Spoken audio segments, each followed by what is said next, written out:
तो अब हम बच्चों इनके प्रैक्टिकल क्वेश्चन सॉल्व करेंगे। तो वीडियो के अंदर हमने इनका कंसेप्ट देख लिया और इनके टाइप्स देख लिए क्वेश्चन के। तो अब हम प्रैक्टिकल क्वेश्चन सॉल्व करेंगे। तो सबसे पहले हमारे पास क्वेश्चन नंबर है 1।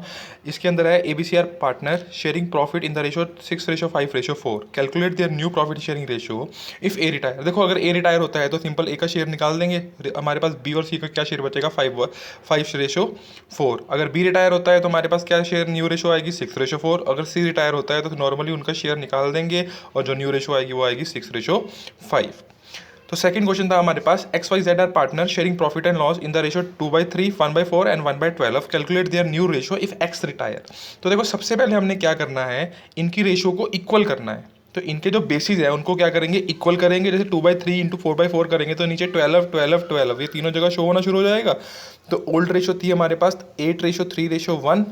एक्स रिटायर हो गया तो न्यू रेशो बची हमारे पास 3:1।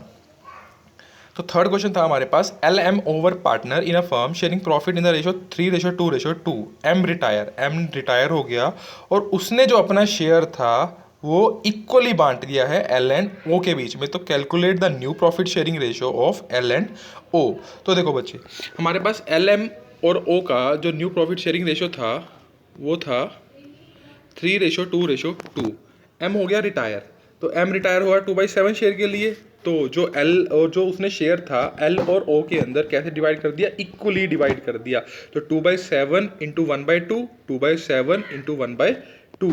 तो हमारे पास कितना आ गया, 2/14, 2/14। तो एम ने अपना शेयर एल को कितना दिया, 2/14 दिया और ओ को भी कितना दिया, 2/14 दिया। तो दोनों का शेयर इसके अंदर प्लस कर देंगे तो 56 और हमारे पास ये आएगा 56/98 और 42/98 और न्यू प्रॉफिट शेयरिंग रेशो आ जाएगी 56/42 और 4/3 आ जाएगी हमारे पास न्यू रेशो। चलो इसके बाद हमारे पास फोर्थ क्वेश्चन है। फोर्थ क्वेश्चन के अंदर उन्होंने क्या बोला, ABCR partner sharing profit in the ratio 4:3:2। B retires and his share was taken by A and C in the ratio 3:2। यानी कि जो B छोड़कर गया बिजनेस को, उसका जो शेयर था वो A और C किस रेशो में लेके जा रहे हैं, 3:2 के अंदर। तो देखते हैं ABC का ओल्ड रेशो क्या थी हमारे पास, 4:3:2। B रिटायर्स तो B का शेयर कितना था, 3/9। तो 3/9 को किस रेशो में बांटा था उन्होंने, 3/2 रेशो में। तो 3/9 इंटू 3/5, 9/45 उसने A को दे दिया और 6/45 उसने B को दे दिया। तो जो न्यू रेशो आई वो A की कितनी आई, 4/9 प्लस 9.45, इसको प्लस कर देंगे तो ये आ जाएगी A की रेशो और ये आ जाएगी B की रेशो। तो न्यू रेशो आई हमारे पास 29:16। तो इसके अंदर सिंपल कुछ नहीं था, हमने जो उसका C का शेयर था, जो B का शेयर जो रिटायर हुआ था, उसको रेशो में पहले डिवाइड कर दिया और पार्टनर्स को उसके अंदर क्या कर दिया, प्लस कर दिया हमने। चलो अगला क्वेश्चन था हमारे पास सिक्स्थ क्वेश्चन, जिसके अंदर था XYZ are partner in a firm sharing profit and loss in the ratio 2:2:1। Y retire और उसका का सारा शेयर कौन लेकर चला गया, Z लेकर चला गया। तो ये बिल्कुल आसान क्वेश्चन है कि सारा का सारा शेयर किसने ले लिया, वाई का शेयर कितना था, 2/5। तो सारा का सारा शेयर किसको दे दिया हमने, Z को दे दिया है। तो न्यू रेशो क्या होगी, 2:3, 2/5 प्लस, देखो X को तो कुछ भी नहीं मिला तो X का तो 2/5 उतना ही शेयर होगा और जो Z का शेयर था 1/5 प्लस 2/5 प्लस हो जाएगा तो 3/5 उसका क्या आ जाएगा, न्यू शेयर आ जाएगा। उसके बाद हमारे पास क्वेश्चन है on 8th question, on 1st April 2018 ABC were partner sharing profit and loss in the ratio 5/10, 3/10 एंड 2/10। तो इसका मतलब हो गया 5:3:2। On this date B retires, तो उनकी जो न्यू प्रॉफिट शेयरिंग रेशो होगी वो होगी A और C की 3:2। तो फाइंड आउट गेनिंग रेशो। तो हमें पता है गेनिंग रेशो कैसे निकालते हैं हम, गेनिंग रेशो निकलती है new ratio minus old ratio. तो देखो A की जो न्यू रेशो थी वो थी 3/5 और ओल्ड रेशो थी 5/10। तो उसी प्रपोर्शन में लेना है जिस प्रपोर्शन में वो थी। तो इसको माइनस करेंगे तो हमारे पास क्या आ गया, 5:10 जो आ गई इसकी, वो आ गई हमारे पास गेनिंग रेशो। तो उसके बाद हमारे पास अगला क्वेश्चन था XYZ are partner in a firm sharing profit and loss in the ratio 1:9, 1/3, 5/9। Z retire and surrender 3/4 of this share, यानी कि उसने अपने शेयर का 3/4 शेयर X को दे दिया और जो शेयर बच गया वो किसको दे दिया, Y को दे दिया। तो देखो इस क्वेश्चन के अंदर कि हमें दिया हुआ था XYZ की जो ओल्ड रेशो थी, सबसे पहले तो ओल्ड रेशो को हम ठीक करेंगे, बेसिस इक्वल करेंगे तो 1/9, 3/9 और 5/9। तो ओल्ड रेशो कितनी आ गई, 1:3:5। Z रिटायर हो गया, मतलब कितने शेयर के लिए Z रिटायर हुआ, 5/9 के लिए। तो उसने 3/हिस्सा किसको दे दिया था, 3/हिस्सा दे दिया था 5/9 का 3/4 हिस्सा किसको दे दिया था, x को दे दिया था। तो जो रिमेनिंग बच गया वो किसको दिया होगा, तो रिमेनिंग देखो 5/9 उसका टोटल शेयर था, उसमें से 15/36 तो उसने x को दे दिया था। तो रिमेनिंग कितना बच गया, तो ये माइनस करके हमारे पास आ गया 5/36। तो ये किसको दिया होगा, ये y को दिया होगा। तो x में कितना प्लस करेंगे 15/36, y में कितना प्लस करेंगे 5/36, तो हमारे पास न्यू रेशो आ जाएगी 19/17। और गेनिंग रेशो क्या होती है, new ratio minus old ratio. तो new ratio minus old ratio निकाल लेंगे तो हमारे पास क्या आ जाएगी, गेनिंग रेशो आ जाएगी इनकी, कि इन्होंने कितना ओल्ड अपने हमारे पास न्यू रेशो थी 19/36 माइनस 1/9 और ये थी इतनी। तो हमारे पास जो गेनिंग रेशो आ गई वो आ गई 3:1 आ गई।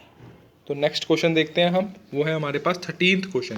तो देखो 13th क्वेश्चन के अंदर क्वेश्चन क्या बोल रहा है कि ए बी जो पार्टनर्स थे वो प्रॉफिट शेयरिंग रेशो कर रहे थे 5:3। उन्होंने एडमिट किया सी को, देखो ये पिछले चैप्टर का क्वेश्चन आ गया एडमिशन का। तो सी को क्या किया उन्होंने, एडमिट किया 1/4 शेयर के लिए, which he acquired from A and B in the ratio 3:2। तो सबसे पहले तो इस क्वेश्चन को करेंगे कि इसको कैसे करना है हमने। तो सबसे पहले ए और बी थे 5:3, सी को एडमिट किया 1/4 शेयर के साथ। तो जो उन्होंने बोला है, जो ये सी ने जो ये शेयर लिया वो किससे लिया, 3/5 ए से लिया और 2/5 बी से लिया। तो ध्यान से देखो इसके अंदर उन्होंने क्या लिखा हुआ है कि he acquired from A and B in the ratio 3:2, कि उसने जो ये 1/4 शेयर था वो 3:2 के अंदर ए और बी से लिया है। तो ये एडमिट किया है, तो 5/8 में से 3/20 हम क्या कर देंगे, माइनस कर देंगे, और 3/8 में से हम 2/20 माइनस कर देंगे। तो हमारे पास क्या आ जाएगा, ए बी सी की न्यू रेशो आ जाएगी 19:11:10। उसके बाद सेकंड पॉइंट के अंदर उन्होंने क्या बोला कि उसके बाद 1 अप्रैल 2015 को, यानी कि अगले साल उन्होंने डी को और एडमिट कर लिया। तो देखो old partner A B C हो गए हैं, डी जो था वो अगले साल नया पार्टनर आया है। तो उसने जो 1/6 शेयर के लिए आया था, जो उसने एक्वायर किया फ्रॉम ए, तो क्या आ गया यहाँ पर, क्या लिखा हुआ है, एक्वायर हिज शेयर फ्रॉम ए। तो इसका मतलब है कि उसने अपना शेयर डायरेक्टली ए से कितना लिया है 1/10 और सी से कितना लिया है 1/15। तो ये देखो इसके अंदर सेकंड क्वेश्चन के अंदर ए बी सी का न्यू ओल्ड रेशो कितनी थी 19:11:10, डी को एडमिट किया 1/6 के लिए। तो जो ए का न्यू शेयर होगा वो कितना होगा 19/10 माइनस 1/10, क्योंकि 1/10 उसने अपने शेयर का नहीं, डायरेक्ट सिंपल बोल दिया कि 1/10 फ्रॉम लिया है ए से। तो डायरेक्टली फ्रॉम दिया हो तो डायरेक्टली क्या करेंगे, उसको माइनस कर देंगे। तो हमारे पास कितना आ गया, ए का न्यू शेयर 15/40, बी से तो कुछ लिया नहीं है, तो सी का न्यू शेयर कितना आ गया 1/15 माइनस करने के बाद 22/120। तो देखो अब नीचे हमारे पास क्या है, इधर 120 है, इधर 40 है, इधर 40 है। तो हमें सबसे पहले क्या करना पड़ेगा, इनके बेस इक्वल करने पड़ेंगे।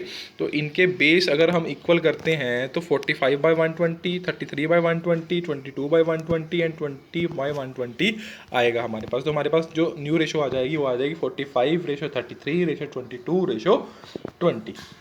उसके बाद जो थर्ड हमारे पास पॉइंट दिया है, उन्होंने बोला है कि ए डाइज कर गया, यानी कि ए रिटायर कर गया या मर गया, कुछ भी हो गया, and his share were taken by B C D equally. तो देखो अब जो ए का शेयर था वो कितना था 45/20, तो वो इक्वली लिया है तीनों ने। तो तीनों ने लिया है तो 1/3 से मल्टीप्लाई करेंगे तो ए इन्हें कितना लिया, सी ने कितना लिया और डी ने कितना लिया। तो जो जो इन्होंने शेयर लिया है 15/120, तो ये तीनों के शेयर में हम क्या कर देंगे, प्लस कर देंगे, और हमारे पास क्या आ जाएगी इनकी न्यू रेशो 48:37:35। तो उसके बाद हमारे पास 14th क्वेश्चन है, उसके अंदर है Ashok, Rakesh and Mukeshwar partner sharing profit in the ratio 2:2:1 on 1 April their goodwill were valued at 3 lakh, there being no account for in the books. देखो बुक्स के अंदर कोई भी गुडविल नहीं शो हो रही है, तो हमने इसको इसमें से राइट ऑफ वाली तो एंट्री डालनी ही नहीं है। तो हमारे पास simple goodwill of the firm दे रखा है 3 लाख। तो हम क्या करेंगे, हम सबसे पहले तो इनकी क्या निकालेंगे, न्यू रेशो कितनी आई 2:1 और गेनिंग रेशो भी आ गई 2:1। गुडविल कितनी थी 3 लाख थी। तो सबसे पहले जो पार्टनर छोड़कर जा रहा है, रिटायर हो रहा है, वो है राकेश। तो राकेश का शेयर कितना था 2/5 1,20,000। तो जो ये 1,20,000 शेयर है ये राकेश किससे लेगा, जिन पार्टनर को क्या हो रहा है, गेन हो रहा है। तो किसको गेन हो रहा है, अशोक को और मुकेश को।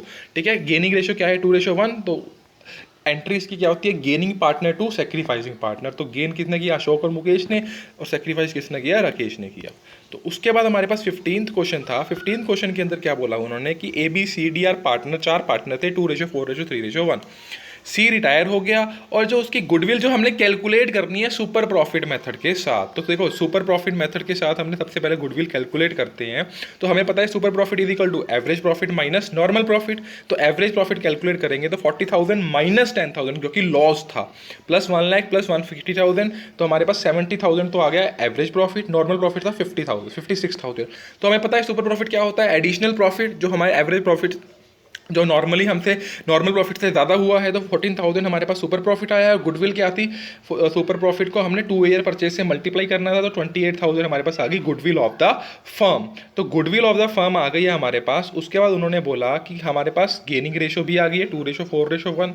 तो सी रिटायर हुआ 3/10 के साथ। तो सी का शेयर निकाल लेंगे कि सी को कितना शेयर देंगे हम गुडविल का, 28,000 इंटू 3/10, तो 8,400 उसको हमने क्या दिया, गुडविल दिया। और गेन कितने किया था, तीनों पार्टनर्स ने, ए बी डी ने, और किसको दिया, सी को दिया इन देयर गेनिंग रेशियो। उसके बाद हमारे पास क्वेश्चन था 16 कि A B C are partner sharing profit and loss in the ratio 4:3:2। Goodwill is appearing in the books के अंदर जो गुडविल थी वो शो हो रही थी हमें, कितनी हो रही थी, 42,000। तो देखो 42,000 हमें गुडविल अपियर हो रही थी बुक्स के अंदर, और जो सी रिटायर हुआ गुडविल ऑफ द फर्म कितनी थी, 63,000। दोनों में फर्क है, जो गुडविल बुक्स के अंदर अपियर हो रही है वो है 42,000, और जो सी रिटायर हो गया गुडविल ऑफ द फर्म थी वो अलग थी। तो सबसे पहले जो गुडविल हमें बुक्स के अंदर अपियर हो रही है उसके कितनी हो रही है, 42,000, उसको क्या करेंगे, राइट ऑफ करेंगे ओल्ड पार्टनर्स के अंदर इन देयर ओल्ड रेशो। तो ओल्ड पार्टनर्स अभी तक ए बी सी थे, तो तीनों के अंदर हमने ओल्ड रेशो के अंदर इसको सबसे पहले देखते क्या कर दिया, राइट ऑफ कर दिया। उसके बाद उन्होंने पहले बोला कि सी रिटायर हो गया 2/9 के साथ। तो गुडविल ऑफ द फर्म कितनी थी, 63,000। सी का शेयर कितना आया, 63 इंटू 2/9 किया करेंगे हम, तो हमारे पास सी का शेयर आ जाएगा 14,000। और गेनिंग रेशो थी 4/3, तो A account debit, B account debit to C account. A और बी ने गेन किया, सी ने क्या किया, रिटायर किया। तो ये चीज़ ध्यान से देखनी है कि गुडविल अगर बुक्स के अंदर शो हो रही है तो उसको तो ओल्ड रेशो के अंदर क्या कर देंगे, राइट ऑफ कर देंगे। और जो ओल्ड पार्टनर्स थे वो ए बी सी तीनों ही ओल्ड पार्टनर्स थे। और जो सी रिटायर हुआ 2/9 के साथ, उसके बाद उसको गुडविल ऑफ द फर्म में उसका शेयर निकालकर उसको पार्टनर को हम देंगे। चलो, उसके बाद हमारे पास क्वेश्चन है, क्वेश्चन नंबर 22। उसके अंदर 3 पार्टनर थे, अर्जुन, भीम एंड नकुल, और उनकी रेशो थी 14:5:6। जो भीम रिटायर हुआ उसने सरेंडर किया 5/25 in the favour of Arjun, यानी कि सारा का सारा शेयर उसने अर्जुन को दे दिया। तो इट मीन्स इसकी गेनिंग रेशो तो कोई होगी नहीं, क्योंकि सारा का सारा गेन किसने किया है, अर्जुन ने ही किया है। गुडविल फर्म की कैसे कैलकुलेट करनी है, super profit based average profit of last 3 year. तो देखो सबसे पहले हमने क्या निकालना है, सुपर प्रॉफिट हमें पता है average profit minus normal profit. Normal profit हमें दिया हुआ 30,000, एवरेज प्रॉफिट पिछले 3 साल का, तो 50 60 55 करेंगे तो हमारे पास एवरेज प्रॉफिट आ गया 55,000। और सुपर प्रॉफिट निकाल लेंगे तो सुपर प्रॉफिट आ गया हमारे पास 25,000, और गुडविल टोटल आ गई 50,000। ये आई goodwill of the firm I है हमारे पास। तो देखो गुडविल जो बैलेंस शीट के अंदर सबसे पहले हम अपीयर हो रही थी उसको क्या करेंगे, राइट ऑफ करेंगे। किस रेशो के अंदर, ओल्ड रेशो के अंदर। ओल्ड रेशो के अंदर हम उसको क्या करेंगे, राइट ऑफ करेंगे। तो अर्जुन, भीम, नकुल तीनों ओल्ड पार्टनर थे, उनकी ओल्ड रेशो के अंदर हमने उनको क्या कर दिया, खत्म कर दिया। सबसे पहले तो ये काम करना ही करना है। उसके बाद जो रिटायर हो रहा था वो भीम हो रहा था, और भीम ने अपना सारा शेयर किसको दे दिया था, अर्जुन को दे दिया था। तो नकुल को तो कोई फायदा कोई नुकसान कुछ भी नहीं हुआ, तो सारा का सारा फायदा किसको हुआ, अर्जुन और अर्जुन को हुआ। तो अर्जुन की न्यू रेशो आ गई 19:6, और गेन किसने किया, ओनली अर्जुन ने किया। तो एंट्री भी क्या होगी, gaining partner to sacrificing partner. तो अर्जुन कैपिटल, अर्जुन कौन था, गेन कर रहा था, भीम क्या था, लॉस कर रहा था। दैट्स इट, नकुल का कोई भी इसके अंदर रोल नहीं है। और जो हम उसने बोला कि जो प्रॉफिट बच गया था आफ्टर दैट, जो प्रॉफिट बचा था हमारे पास वो कितना बचा था, 1 लाख था उनकी रिटायरमेंट के बाद। देखो जब बी रिटायर हो गया तो जो प्रॉफिट बचेगा सारा वो किसके अंदर बटेगा, जो न्यू पार्टनर्स थे इन देयर न्यू रेशो। तो प्रॉफिट को हमने ए और अर्जुन और नकुल के अंदर उनकी न्यू रेशो के अंदर क्या कर दिया, डिस्ट्रीब्यूट कर दिया। चलो उसके बाद हमारे पास क्वेश्चन आता है 26, XYZ are partner sharing profit and loss in the ratio 3:2:1। Y retire and he selling his share to X and Z for rupees 1,60,000। तो उसने अपना जो वाई रिटायर हुआ उसने अपना जो शेयर था वो 1,60,000 का 1,60,000 रुपये में एक्स और जेड को बेच दिया। तो 1 लाख उस एक्स ने दिए और 60,000 किसने दिए, जेड ने दिए। ठीक है ना। तो इसके अंदर सबसे पहले तो हमने क्या निकालना है कि देखो वाई रिटायर हुआ है, वाई रिटायर हुआ उसने अपना शेयर 1,60,000 में बेच दिया, जिसमें से 1 लाख किसने दिया, एक्स ने, और 60,000 शेयर दिया जेड ने। तो वाई रिटायर हुआ था 2/6 के लिए, तो देखो सबसे पहले हमने इसकी रेशो निकाल रही है 5:3। तो वाई रिटायर हुआ 2/6 के लिए, तो उसने 2/6 में से 5/8 किससे लिया, एक्स से लिया, और 2/6 का 3/8 किससे लिया, जेड से लिया। तो देखो ये कुछ नहीं दिया हुआ हमें 1,60,000 वाला, इसके अंदर कंफ्यूज नहीं होना है हमें। 1,60,000, 1,00,000 और 60,000 सिंपल हमें रेशो दे रखी है कि किस रेशो में एक्स ने और किस रेशो में वाई ने अपना शेयर जो था वो जेड को दिया था। जब वाई रिटायर हुआ था तो किस रेशो में एक्स और जेड ने गेन किया है, या बेसिकली उसके जाने से। तो देखो क्या हुआ कि अगर 1,60,000 में उसने बेचा है तो 1,00,000 किसने दिया था, एक्स ने दिया था, और 60,000 किसने दिया था, जेड ने दिया था। मतलब एक्स को फायदा होगा और जेड को भी फायदा होगा, तो दोनों का फायदा कितना था, 5:3।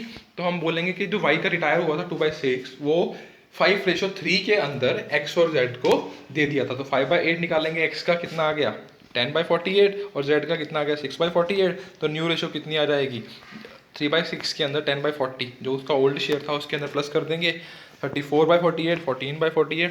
तो न्यू रेशो आ गई हमारे पास 17/7। और जो प्रॉफिट बचा हुआ था वो किसके अंदर बांट देंगे, उनकी न्यू प्रॉफिट शेयरिंग रेशो के अंदर। तो ठीक है बच्चों, ये थे हमारे